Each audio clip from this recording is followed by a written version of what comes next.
Ya había empezado.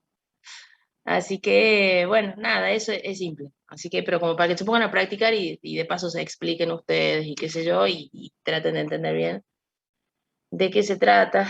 Sobre todo cuando hablan conceptualmente, acuérdense de, siempre definan lo que es, o sea, el kit de la cuestión acá está en la comparación entre los valores que mide una persona y mide otra persona, o sea, dos observadores en sistemas inerciales diferentes, ¿no? Y obviamente que uno se va a ser el considerado el que mide, en este caso, el tiempo propio, puede tratarse de la longitud propia, todo va a depender de lo que estén explicando, ¿no?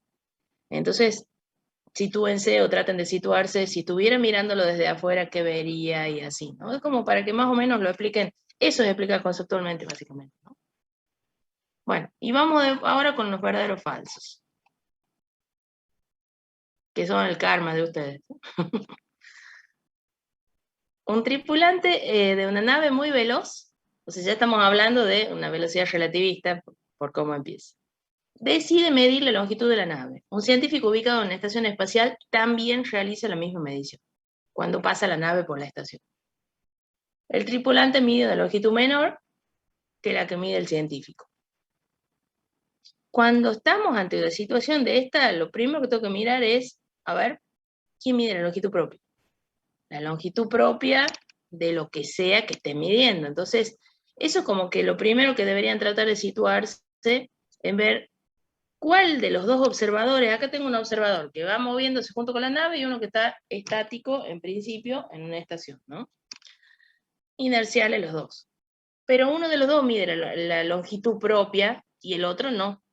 Entonces el que lo vea contraído va a ser el otro. Entonces por ahí está en definir eso ante situaciones como esta. ¿Quién es el que mide la longitud propia? Ahora preguntémonos de qué. De la nave. ¿Quién mide la longitud propia de la nave? Un tripulante. El tripulante. Ajá. Porque él es el que está en reposo respecto de lo que está midiendo. ¿Está bien? Entonces el que la ve más corta en la dirección de movimiento. Acuérdense también que esto es siempre coincidente con la dirección de movimiento. Si la nave fuera, qué sé yo, como si fuera mi teléfono, ponele, decirles algo rectangular, ¿no? Si la nave fuera como mi teléfono, entonces, y se mueve en esta dirección coincidente con esto, este lado, entonces lo va a ver contraído en esta dirección, pero esta longitud la va a ver igual. ¿Por qué? Porque el movimiento relativo es únicamente en la dirección del lado largo. Así que eso también ténganlo en cuenta. Acá el que mide la longitud propia es el que se encuentra adentro de la nave, por lo tanto, el que ve una longitud menor es el que está afuera. O sea, bueno, ahí tienen la falsedad y obvio que tienen que justificar, ¿cierto? ¿Más o menos? Sí, profe. Bien. En la nave, en la misma nave, el tripulante decide realizar una fuerza sobre un objeto en una dirección arbitraria para acelerarlo. No sé, tienen algo y le hacen una fuerza para acelerarlo. El objeto va a adquirir una aceleración en la misma dirección y sentido que la fuerza aplicada. ¿Qué podemos decir de eso? En la misma dirección y No sentido. necesariamente. Acuérdense que eso de que la fuerza, que la aceleración básicamente es proporcional a la fuerza y que tiene la misma dirección y sentido, es lo que nos dice Newton, ¿cierto? Entonces nosotros habíamos llegado incluso a ver una expresión nueva de fuerza que tenía otra componente de la aceleración, o sea que no va a tener, en principio, la misma dirección y sentido. La segunda ley de Newton ya no deja de ser válida, digamos, en este caso, y recuerden que, la ley que sí es válida, la definición de fuerza que sí es válida, es aquella que nos establece, bueno, en general no solo de fuerza, todos los principios de conservación son válidos, ¿cierto? Estamos hablando relativísticamente. En particular, la definición de fuerza a partir del principio de conservación de la cantidad de movimiento, o sea que si no se conserva la cantidad de movimiento, si hay un delta de P o un dPA de T, entonces hay una fuerza, esa es la que es válida, pero no la segunda ley de Newton, ¿está bien? Entonces acordémonos de que tiene una dirección arbitraria diferente, ¿sí? la aceleración que va a adquirir diferente a la de la fuerza que esté actuando o de la resultante que esté actuando sobre el objeto. Vamos a seguir. La nave, seguimos hablando de la misma nave, tiene energía y cantidad de movimiento debido a que tiene masa. Pero si emite un pulso luminoso, la luz solo tiene energía asociada porque los fotones tienen masa cero. Vamos bien. ¿La nave tiene energía y cantidad de movimiento? Sí, ¿La luz tiene energía y cantidad de movimiento? también Muy bien. habíamos llegado a la conclusión de que mc al cuadrado era incompleto. Claro, o sea, aparte, acuérdense, sobre todo por la cantidad de movimiento, ¿no? Porque de última, vos decís, bueno, mc cuadrado estás hablando de la energía asociada a algo que tiene masa, pero vos podés tener, no sé, una onda electromagnética, como ya vimos antes, que transmite o transporta energía, ¿no? Esa energía que tenía que ver o que estaba relacionada ya no con la masa, porque no tiene no es una partícula que tenga una masa determinada, sino que va a tener que ver con la energía transportada por los campos. ¿Y con la cantidad de movimiento? Si la cantidad de movimiento de manera genérica, vamos a poner así, la definíamos antes como m por b, si estamos hablando de la cantidad de movimiento de una partícula. Pero recuerden incluso que de la última expresión que habíamos deducido, que la energía dependía de P, acuérdense, de cuadrado, P cuadrado, C cuadrado, más MC cuadrado al cuadrado, ¿no? Todo eso. Vemos que, válgame un cachitín,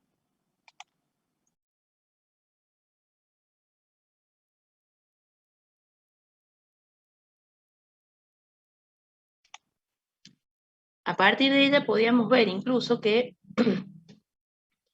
aunque no tenga masa el objeto, en la expresión esa donde me aparecía la energía de un lado y del otro lado de la igualdad me aparecía P, la cantidad de movimiento, ¿sí? Y sumado un término que contenía la masa. Si la masa era cero, lo mismo la energía te quedaba en términos de P, ¿sí? O sea que la cantidad de movimiento en definitiva sí la podíamos plantear como E sobre C. Entonces si tiene energía, tiene cantidad de movimiento y ahí por ahí está digamos, el kit de la cuestión, porque capaz que la idea por ahí era decir, bueno, hacerlos entrar en el conflicto de que, no, el fotón no tiene masa, por lo tanto, no va a tener una cantidad de movimiento asociada, pero recuerden que sí la tenemos. Vamos a ir con la otra. Cuando llega la nave a destino, la misma nave, luego de que para el tripulante han transcurrido 2 años, se comunica con el científico de la estación espacial y este le informa que para él solo han transcurrido unos meses. Entonces, Eso es falso, ¿no es cierto? Va al revés la contracción Lorentz. estamos hablando de que la dilatación del tiempo ocurre, ¿sí? Para la persona que se encuentra en el sistema ajeno al sistema, digamos, al que está midiendo el tiempo propio, ¿sí? Y el que mide el tiempo propio, tiempo que tarda en llegar el astronauta, obviamente que es el astronauta, ¿cierto? Entonces lo que observa el externo, el sistema externo a la nave, es justamente que el tiempo se ha dilatado según cómo lo mide él. Acuérdense que esto es una divergencia en la variable o la cantidad observada según el sistema de referencia que estemos trabajando, ¿no?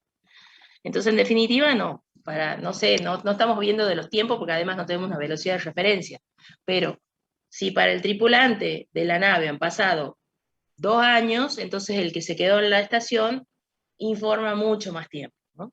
Eso sería como la cuestión, considerando justamente la dilatación del tiempo.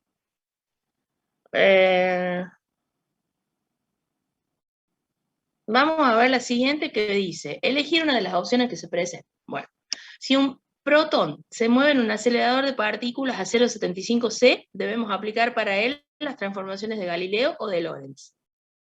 Recordemos acá que como que habíamos establecido algo así como que sí, en 0,6C.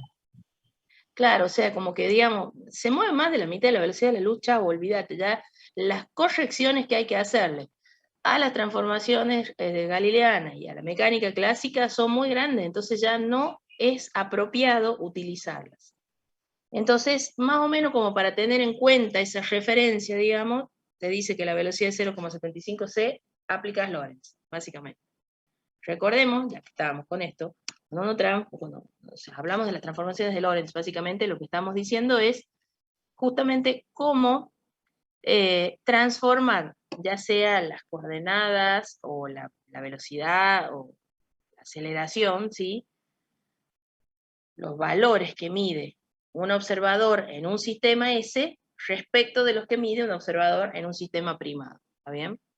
Entonces, por eso decimos transformaciones, porque justamente es, che, yo veo que la posición de este tipo acá es esta, bueno, yo veo que la posición es esta otra, es poder pasar de lo que ve uno a lo que ve el otro en función de cuál es la velocidad a la que se mueve el sistema. Vamos con otro. Si medimos la velocidad de la luz que proviene de un auto que se dirige hacia nosotros, resultará la misma o mayor que si la medimos estando el auto detenido. A mí. Esto nos lleva a ¿qué?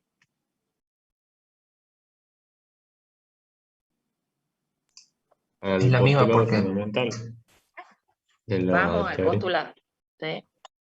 Entonces, el postulado, ¿qué nos decía? Nos habla de la constancia de la velocidad de la luz. Es decir, no importa que se mueva la fuente, no importa que se mueva el observador, no importa que se muevan ambos, siempre va a ser lo mismo. ¿Vamos? Bueno, la carga eléctrica, ¿varía o no varía ante un movimiento de velocidades relativistas? no varía, porque es un Bueno, invariante. claro. Entonces ahí vamos de nuevo con, digamos, el voto de confianza que le daba Einstein a Maxwell y a su electromagnetismo frente a todo lo que venía a ser la mecánica clásica. ¿Está bien? Y bueno, y el último, la curvatura del espacio-tiempo ante campos gravitatorios se explica desde la teoría de la relatividad especial o general. General. Curvatura. General. Exacto. Porque si estamos hablando de campos gravitacionales, acuérdense que habíamos mencionado el otro día, bueno, cuando habla uno del principio de equivalencia, ¿no? Cuando estás hablando de un campo gravitacional, estás hablando de un sistema acelerado, entonces es indistinto lo que uno mide en un sistema. Si estás, por ejemplo, ante un campo gravitatorio determinado, o sea, con una cierta G, que si estás moviéndote fuera de cualquier interacción gravitacional, pero en una nave acelerada con una misma G, ¿sí? Entonces, obviamente que cuando ya trabajamos con sistemas acelerados, entonces ahí sí se puede explicar, y como hablábamos el otro día, por ejemplo, en vez de decir, no sé, el Sol atrae gravitacionalmente a la Tierra porque hay una fuerza que no es de contacto, como las fuerzas que conocemos así de los objetos con los que uno se maneja normalmente, sino que es una fuerza a distancia, y que esa fuerza se puede explicar simplemente porque es una fuerza que actúa sobre la línea de acción que une a ambas masas y qué sé yo. Bueno, el planteo de Einstein es directamente, el Sol está curvando el espacio-tiempo, ¿sí? Y por ende, la Tierra, al encontrarse a una distancia apreciable de esa deformación o curvatura, es que va a tender a realizar su movimiento según esa geodésica, según esa curva que le lleva la curva que tiene el menor tiempo posible. Entonces, en concreto, eso justamente es el resultado o resultado de eso es que haga ese movimiento circular alrededor de el Sol, y no la fuerza en sí, perdón, como la veíamos clásicamente.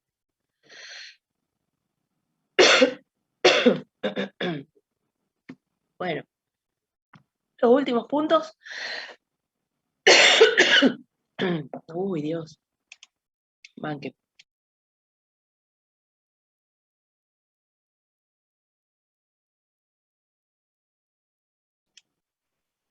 Le dije que estaba con ataque de alergia. Por ahí me Vamos a tener vayan que, a todos. vamos a tener que suspender el examen, ¿no, profe? El formulario no se suspende. Por ahí me vayan a todos, entonces empiezo así. Bueno. Demostrar la expresión relativista que vincula la energía con la cantidad de movimiento del sistema. Y lo que hablamos hace un rato, acuérdense que eso se los había mandado incluso en la foto que me había puesto a deducir, porque me quedaba una cosa dando vuelta y al final lo terminamos sacando, así que ahí la tienen, como para que la reproduzcan. La reproduzcan como para más o menos ir acordándose, ir viendo cómo probar de manera sencilla algunas cosas, nada. Bueno, y el último, explicar brevemente los fenómenos observados. ¿Qué fenómenos observados verifican la teoría de la relatividad general? Recuerden que habíamos hablado que en algún momento como que había varios factores, ¿sí? O varios hechos puntuales que sí iban a verificar la teoría, pero que incluso 100 años después de la misma, de la generación o formulación de la misma, siguieron apareciendo esas pruebas experimentales, como lo último que fue la detección de las... Ay, algo me faltaba. Me olvidé de seguir buscando el apunte ese que les iba a pasar. Ya lo voy a buscar en la otra copia. O el hecho de la detección de las ondas gravitacionales. No, va que buscar agua.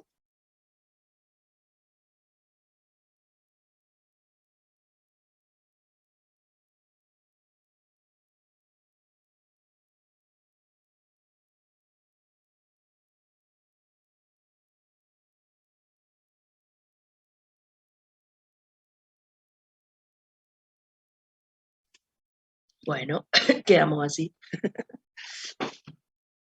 En fin, estamos complicados. Ya en un ratito le voy a mandar el... ¿Alguien sabe la clave o me voy a buscar para compartir pantalla? Ahí le digo, profe. Para que yo lo tenía anotado en algún lado. Ahí debo tener por acá.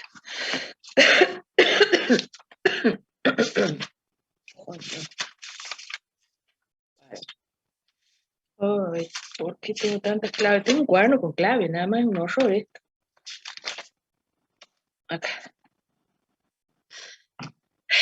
Es un horror esto.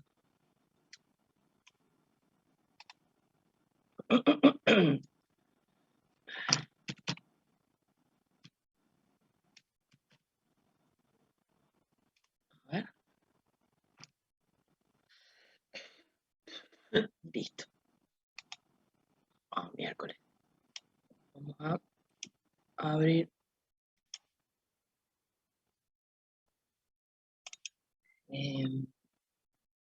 Así comparto.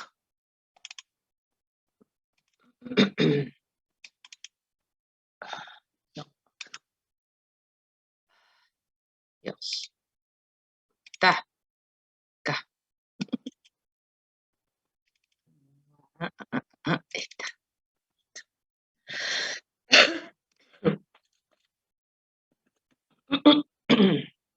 Bueno.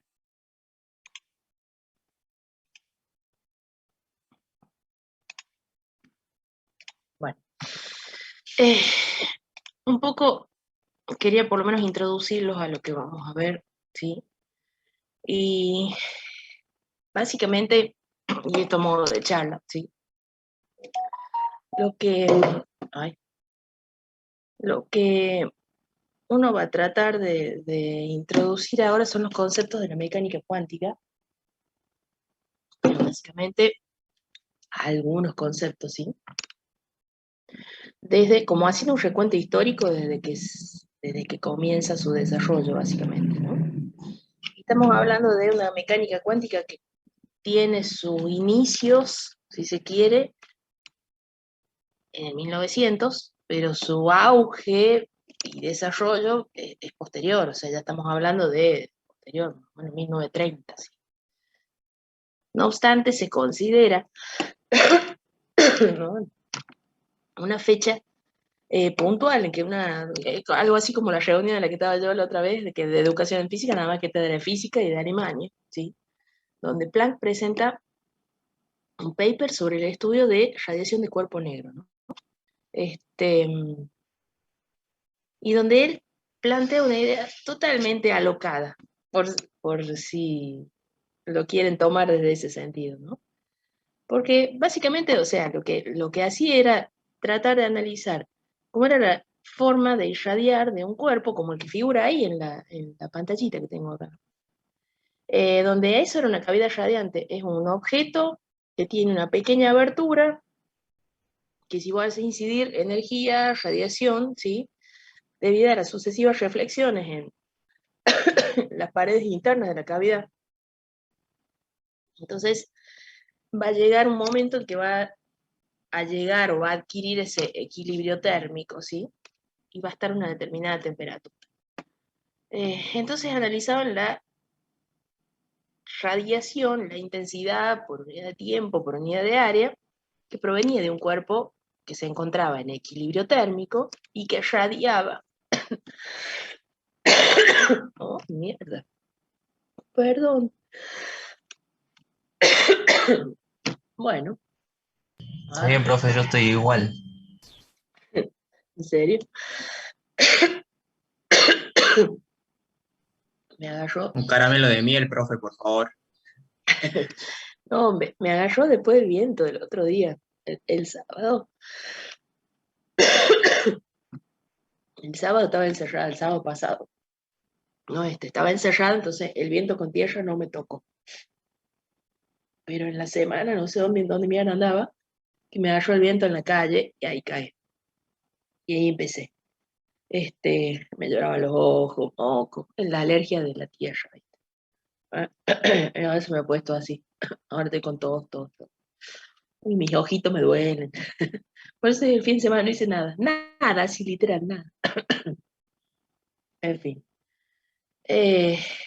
Entonces, como les decía, el análisis era, vamos a poner detectores que nos tomen la cantidad de energía por unidad de tiempo, por unidad de área, y la intensidad de emisión de un objeto radiante a diferentes temperaturas.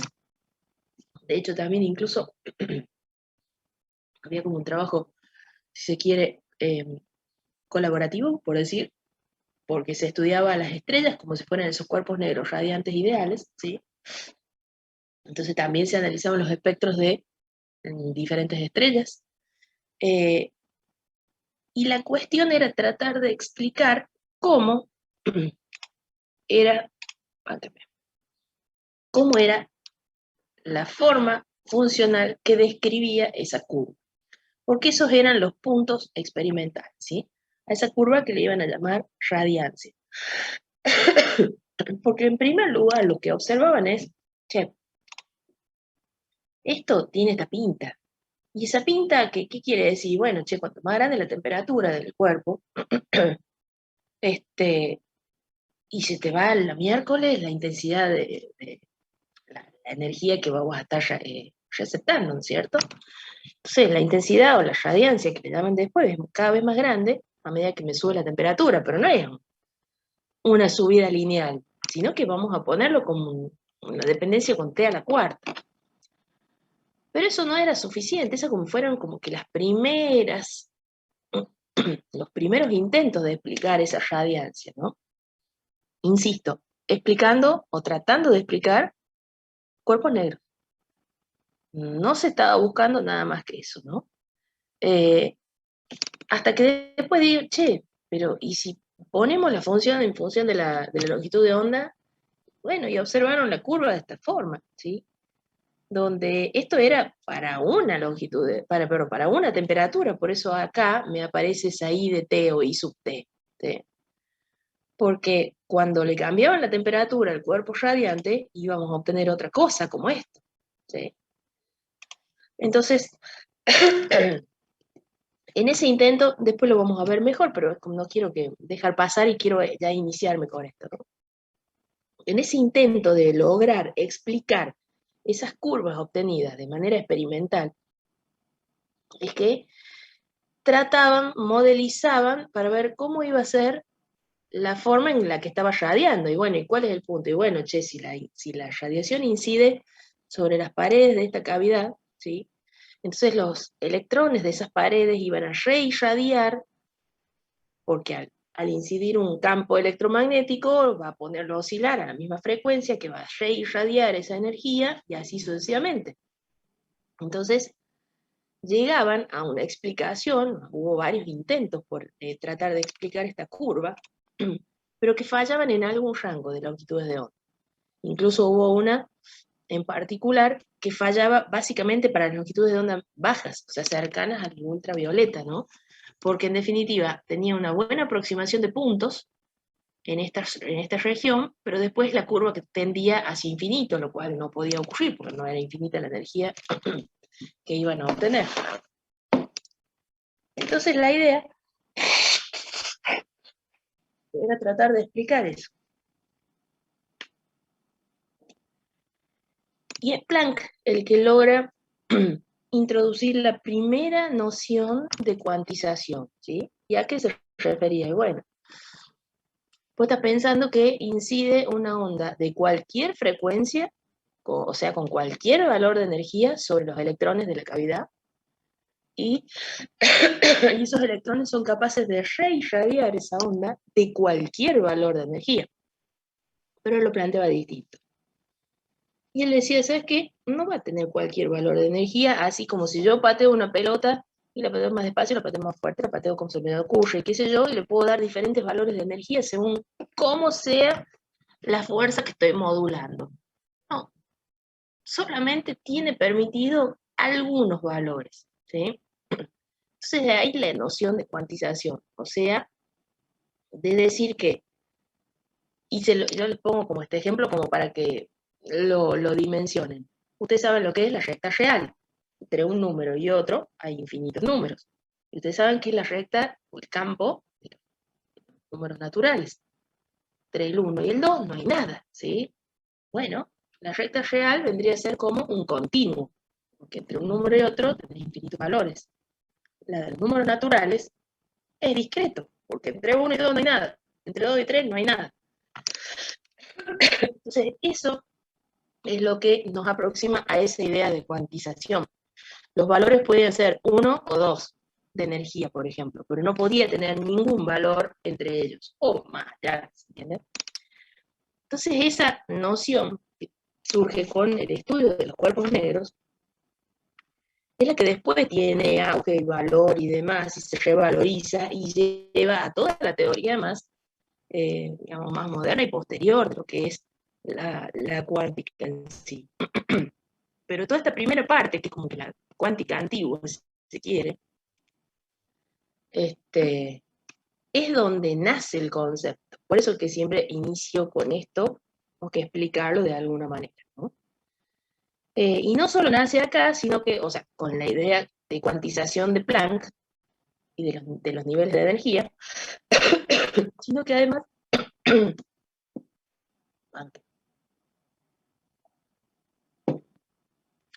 además, también lo toma Bohr. Ustedes saben que Bohr en 1913, después vamos a ver un poco de eso, plantea un modelo de átomo, ¿sí? Donde él decía, che, las órbitas de los electrones no puede ser cualquier cosa, no puede estar en cualquier lugar, sino que están determinadas por algunos radios. Entonces cuantiza o toma la idea de cuantización de Planck, que la había aplicado a los cuerpos negros, para poder explicar cómo se comportaban los electrones en el átomo, ¿sí? Entonces esa noción que la venían arrastrando es la que después da lugar a todo lo otro, ¿no? Pero es ahí donde nace y donde tiene sus inicios. Incluso parte de esa cuántica vieja o antigua, esas primeras nociones de cuántica también podemos pensarlo, como que son los efectos fotoeléctricos, porque le dan el Nobel a Einstein, ¿sí? Porque él incluso también plantea la cuantización, y también plantea que la energía de los fotones iba a estar dada por cuantos de energía, digamos, algunos cuantos determinados. Esos fotones que iban a ser absorbidos por los electrones para poder realizar la liberación de una por ejemplo, una fotocélula, como que conocen ahora. Ustedes saben que le hacen incidir fotones, no cualquier luz va a hacer que emita una corriente, que haya una corriente, una diferencia potencial. Si le cambian la luz, si le cambian la frecuencia, van a ver que también habrá regiones en las que no se produce y otras en las que sí se produce ese efecto, ¿no? El efecto de la generación de esa corriente. Incluso también es tomada por Compton con otro fenómeno semejante a este, donde el fotón que incide sobre el material no solo, digamos, no es absorbido del todo, sino que absorbe parte de la energía del fotón, está cuantificada, ¿sí? Y otra parte se queda, o sea, el fotón permanece como entidad en sí misma, cede parte de su energía y se queda con otra parte de la energía. Y de esa manera trabaja, por ejemplo, para explicar el efecto Compton, como si fuera un choque no sé, tengo dos bolas de billar. Una de esas bolas es el electrón, ¿cierto? De un átomo, y la otra bola de billar es el fotón. Donde si le pegas una bola de billar con la otra, o sea, el fotón viene y le transfiere parte de la energía al electrón, y sale para un lado y el electrón saldrá para el otro. Bueno, eso es más o menos así pensado, un choque elástico, es este efecto, ¿no? Pero todos toman esa idea original de Planck de la cuantización o de pensar que no es posible que las partículas tengan todos los valores de energía que se te ocurran, sino que solo va a tener algunos, ¿sí? Entonces, esa es la idea original de cuantización, y de ahí proviene toda la teoría mecánica cuántica y todo el desarrollo posterior de la mecánica cuántica. Creo yo, esto es una apreciación personal, ponele, ¿no? Que va a tener como que no sé si el momento de gloria, no sé si decirlo así, ¿no? Pero bueno, para mí Heisenberg ha sido como que uno de los más importantes en ese sentido, porque en definitiva lo que plantea posteriori, ¿no? Tiene que ver con la interacción que uno tiene y con la modificación de las condiciones en las que se realiza un experimento. Porque si vos estás midiendo, estás perturbando el sistema. O sea, no podés medir sin interactuar con el mismo, si estamos hablando de sistemas en ciertas escalas, ¿no? Entonces, el hecho de estar interactuando ya está cambiando el valor, por ejemplo, de la variable que te hubiera dado originalmente, porque vos estás queriendo medir algo, pero al estar interactuando estás midiendo otra cosa diferente, ¿no? Entonces, un poco, para mí, como que creo que es como que de lo más importante, porque además, digamos, lo que él en definitiva hace es mezclar un poco la parte teórica con la parte experimental, ¿cierto? Y en definitiva tiene mucho peso ese principio. Y sobre todo, sienta la base para la indeterminación que viene a posteriori con, o sea, yo le estoy hablando como si más o menos manejar, si no, no importa, pero supongo que algo de idea tienen de lo que es átomo y demás con química, me imagino. Entonces después viene todo el modelo de la indeterminación, por ejemplo, de la posición del electrón en un átomo. Esto justamente viene a raíz como les decía yo, del principio de incertidumbre, básicamente, ¿no?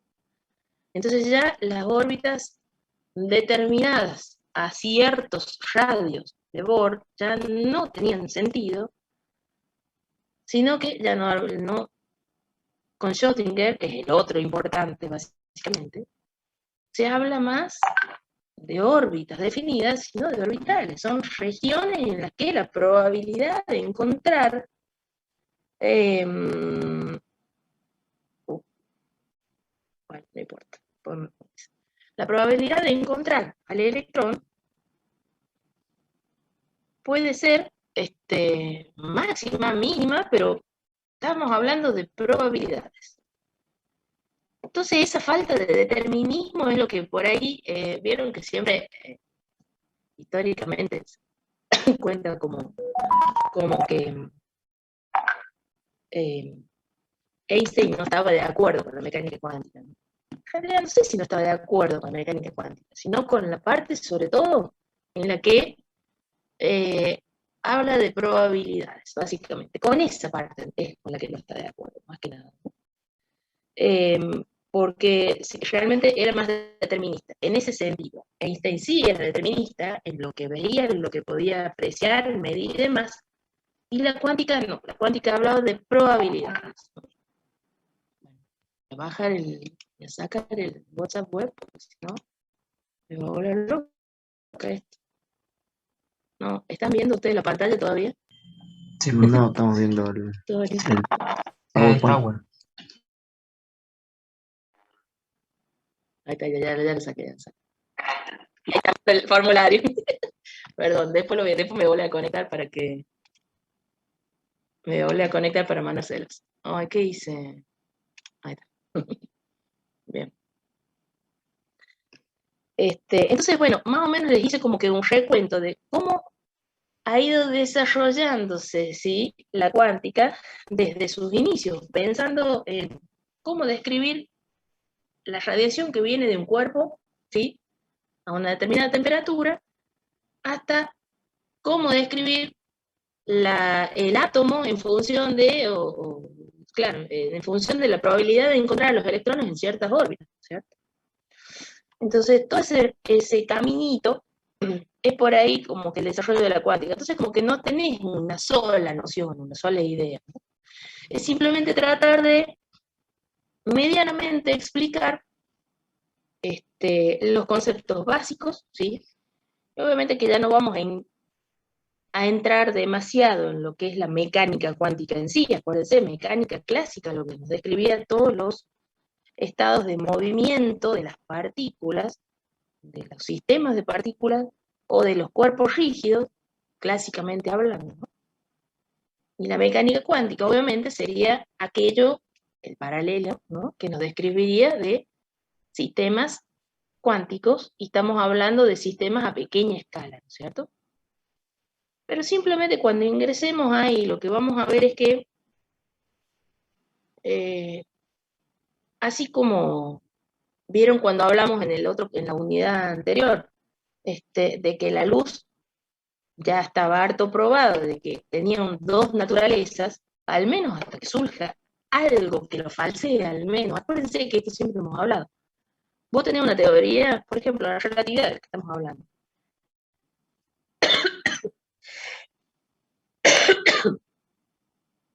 ¿Qué parte de que la velocidad de la luz es la misma según cualquier sistema de inercial de referencia?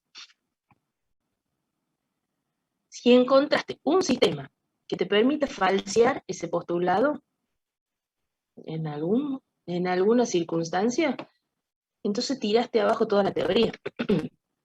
Entonces uno siempre habla, acuérdense que la ciencia nos ha dado sobradas muestras a lo largo de toda la historia, de que esto va en permanente evolución y cambio, ¿no?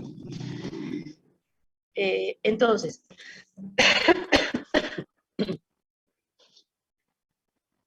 así como la luz tenía esa doble naturaleza, ¿por qué no lo iba a tener la materia?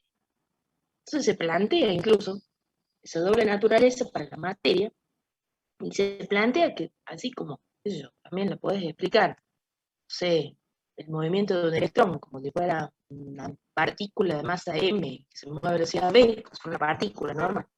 También podés explicar el movimiento del electrón como si fuera una onda, ¿sí? Y esa onda va a estar descrita por una función de onda del estilo de la que veníamos describiendo desde la unidad 1. La onda electromagnética se describía en términos de la perturbación eléctrica o magnética, por ejemplo.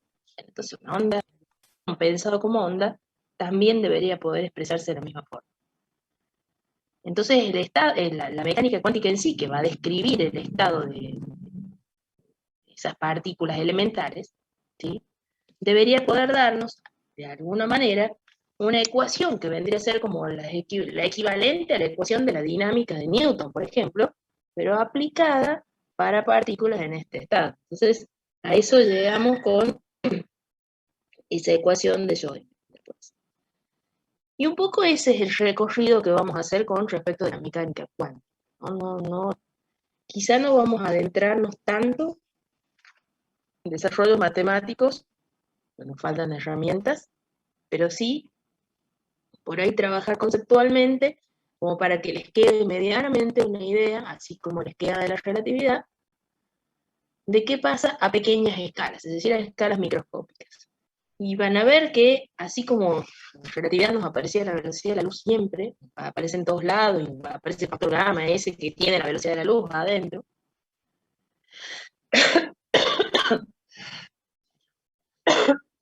perdón, también nos va a aparecer en la cuántica una constante que vendría a jugar el papel de la velocidad de la luz para la relatividad, y que esa constante nos va a aparecer en todos lados donde la busquemos, y es la constante de Planck, justamente un nombre al que postula.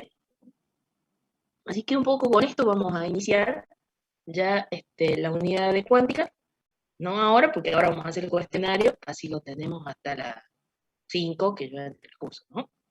Pero inmediatamente les quería hacer como un recuento para que vean que en definitiva, por cómo se han ido sucediendo digamos, los descubrimientos, las experimentaciones, acuérdense que esto tiene mucho de teórico, pero tiene mucho de experimental, por la base es experimental.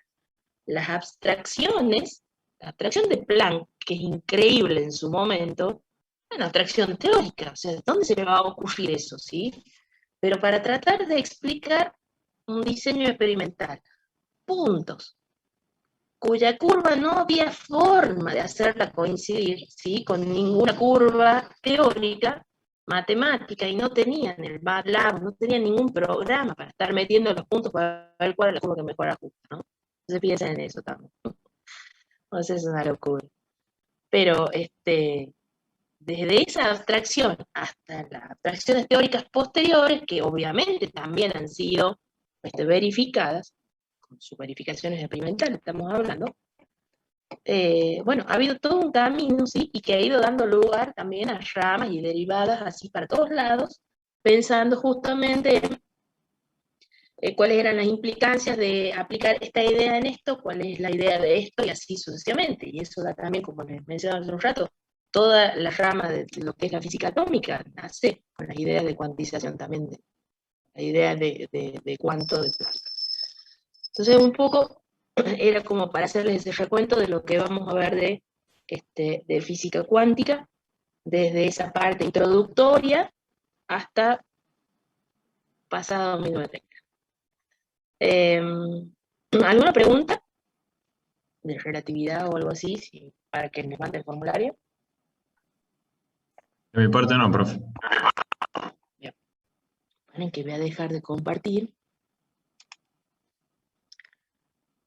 Así me conecto de nuevo al web y les mando.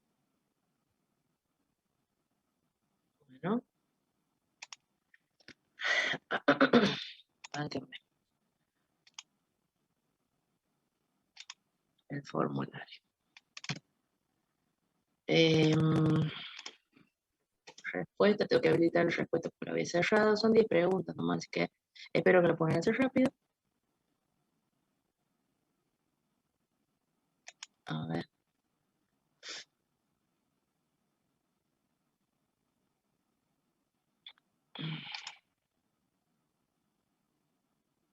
Oh, qué talento de internet, caramba. Se me ha puesto pesado entre el Zoom, el formulario y el WhatsApp web, estoy complicado. Vamos a ver. 0 respuestas. Sí. Vamos a abrir.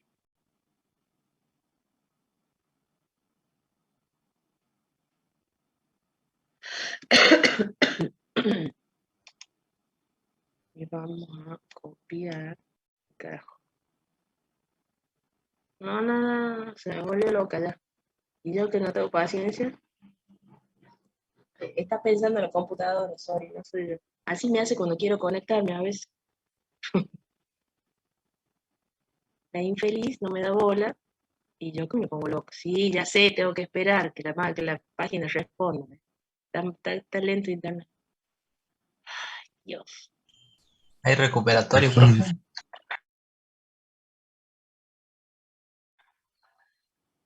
No empiece a pedir recuperatorio, sí les va bien después. Por la duda, por la duda. ¿Qué? Si les va bien, no se enchantan. Por la duda, dice. Igual, acá tienen que fantasear y loquear con esto. Se me va la mente, pienso en los principios y ya está, y me imagino.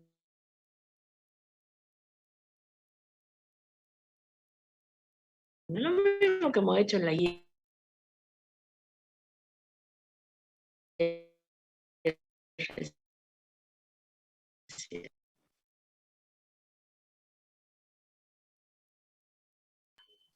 Profe, ¿se me está tildando a mí, Imaginamos. chico, o a la profe? No, No, a mí también se me El traba. profe se corta un montón. No se escucha. Una nave, imaginamos,